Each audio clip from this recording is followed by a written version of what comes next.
فلا هادي له জামাত ইসলামী লক্ষ্মীপুর জেলার উদ্যোগে আয়োজিত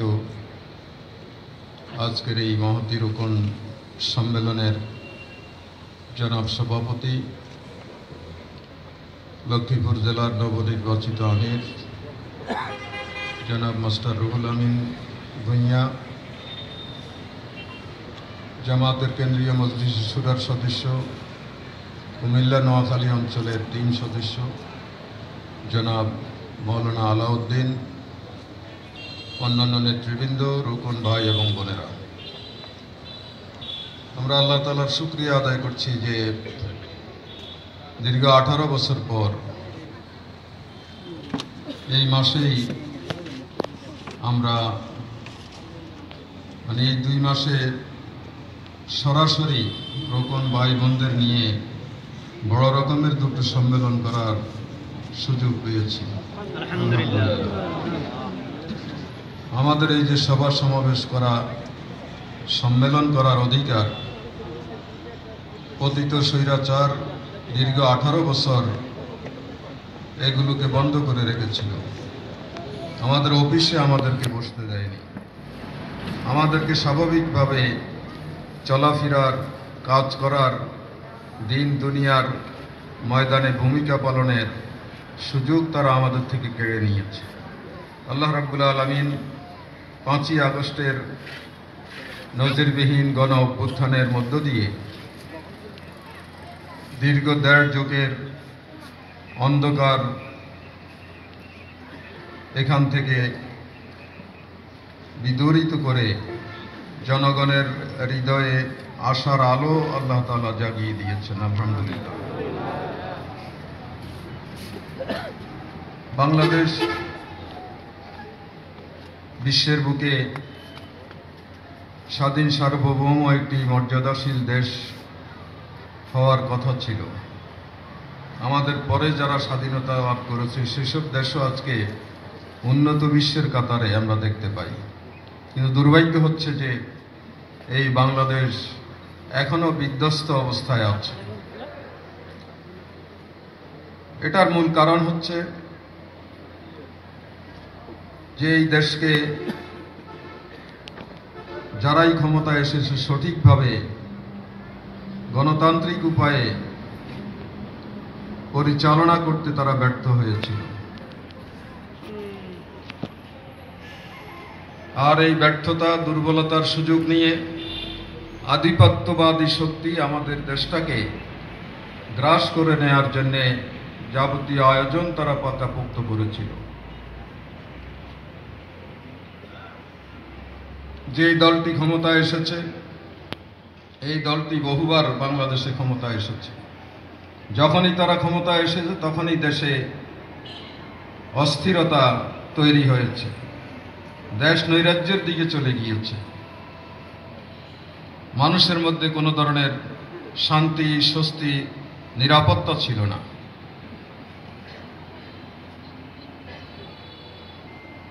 তো 2018 সালের নির্বাচনের পরে, 14 সালের নির্বাচনের পর এরকম একটি অস্থিরতা দেশে ছিল। 18 সালের নির্বাচনের পর সে অস্থিরতা আরো বেড়েছে।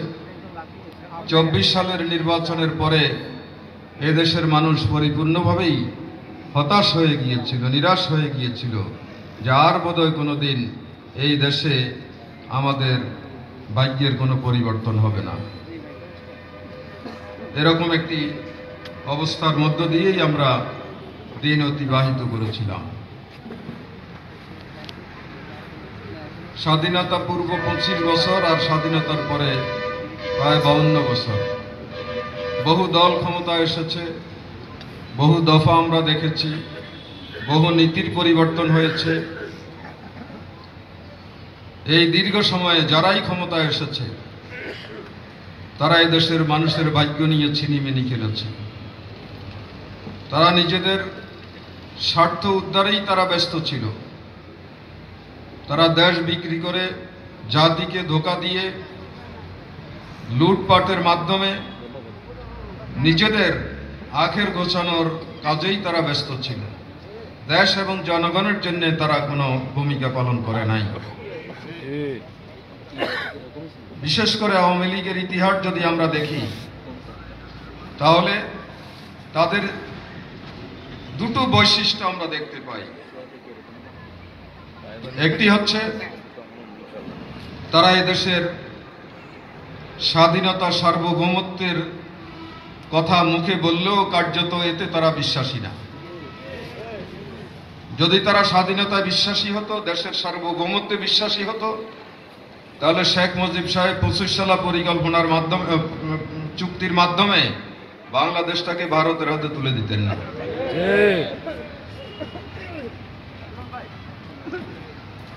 এরপরে মুজিব কন্যা যতবার ক্ষমতায় এসেছে, ততবারই তারা পার্শ্ববর্তী দেশের ডিকটেশনে এই দেশটা চালিয়েছে। একটা স্বাধীন দেশের নীতি, পদ্ধতি, আদর্শ তারা অনুসরণ করেনি,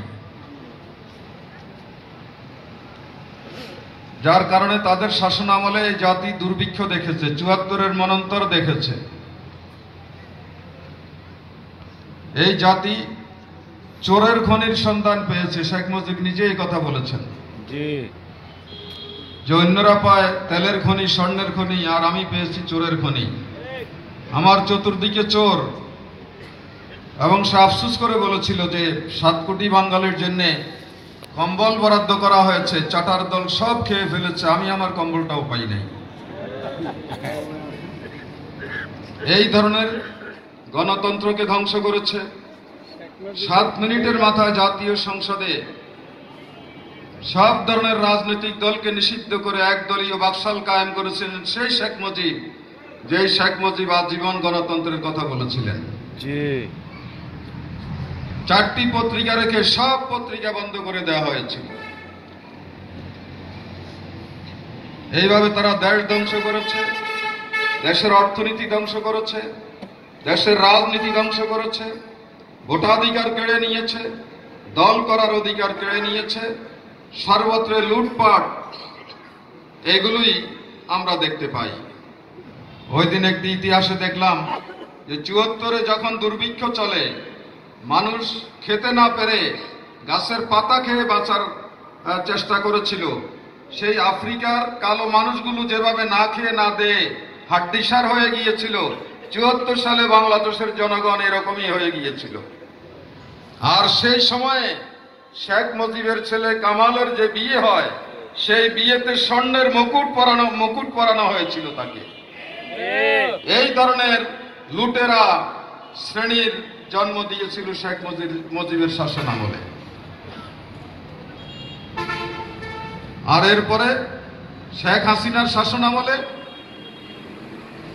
শেখ মুজিব তো চোর দেখেছে, আর শেখ হাসিনা এসে এই 15 বছরে এই দেশকে ডাকাতের দেশে পরিণত করেছে।